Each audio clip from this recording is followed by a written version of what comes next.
उसी तरह बंगाल में भीड़ बुलाकर कोरोना फैलाकर रैली करने वाले दिल्ली आते ही कोरोना वैज्ञानिक बन जाते हैं।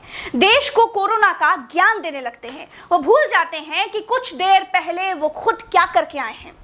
आपका इतनी बड़ी संख्या में आना यह हम सबके लिए, मेरे लिए एक बहुत बड़े सौभाग्य की बात है।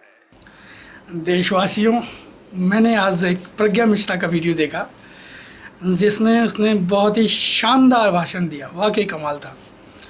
वो भाषण को मानना पड़ेगा, उसने क्या बोला। मगर एक सिंपल सी बात है। देखो प्रज्ञा जी, आप प्रज्ञा मिश्रा जी, अब मैं आपकी इज्जत करता हूँ क्योंकि मैं भी पंकज मिश्रा हूँ। बाकी आप लगे रहो अपनी जगह पे, होना जाना कुछ नहीं है।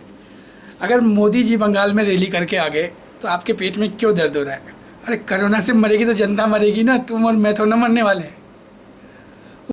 मरेंगे जो गए थे उन रैलियों में। बाकी मोदी जी ने कुछ गलत काम नहीं किया। देखो मोदी जी मुक्ति का मार्ग खोल रहे लोगों का, आते जाओ मरते जाओ, आते जाओ मरते जाओ। और रही बात दूसरों की मुक्ति का, तो वो दिल्ली पहुँचे। आपने कहा कि दिल्ली पहुँचकर उन्होंने एक घोषणा कर दी कि भाई वो कोरोना की गाइडलाइन ये है कि मास्क लगा के रहो, भीड़ में ना रहो, कर्फ्यू लगा दो, नाइट कर्फ्यू लगा दो, दिन में कर्फ्यू लगा दो, सारे काम धंधे बंद कर दो। तो ये भी तो एक मुक्ति का मार्ग ही है। कितने दिन खा लोगे आप घर बैठ के प्रज्ञा जी? मुश्किल से साल 2 साल, और ज़्यादा पैसा है तो 5 साल। बट ये सोचिए कि जल्दी ही अपने देश का उद्धार होने वाला है। देखिए, आज से पहले भी हमारा देश गुलाम था। उन गुलामों में भी कुछ जयचंदों का हाथ था। जयचंद तो समय समय पे आते ही रहेंगे। अब आप चली हो लोगों को भगत सिंह बनाने के लिए, आप चली हो लोगों को चंद्रशेखर आज़ाद बनाने के लिए। इस देश में चंद्रशेखर आज़ाद और भगत सिंह पैदा होना ही बंद कर चुके हैं।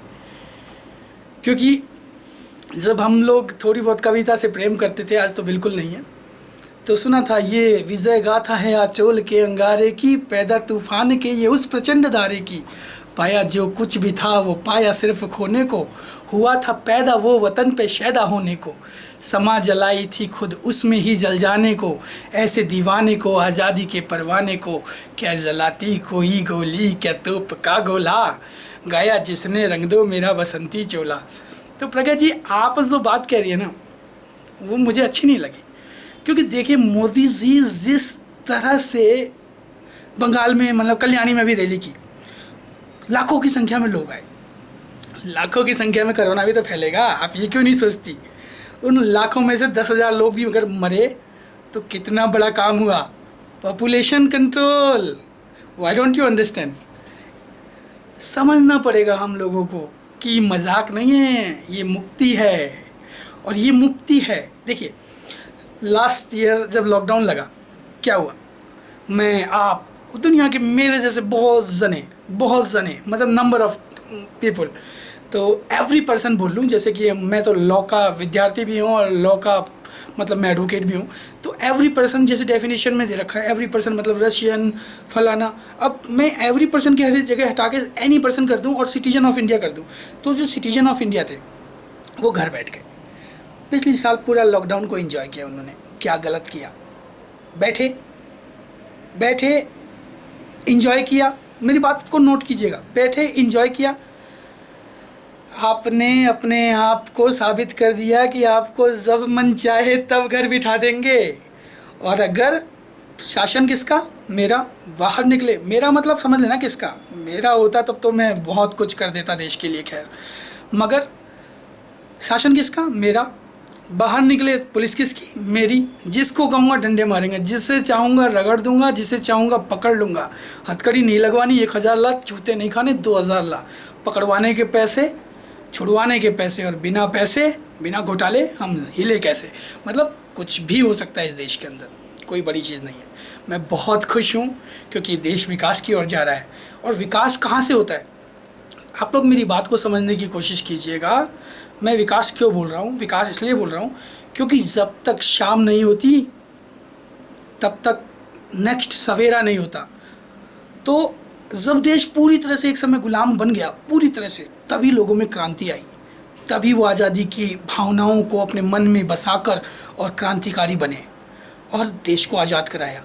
तो मतलब उस समय भी एक रात आई थी, उसका भी एक सवेरा हुआ था।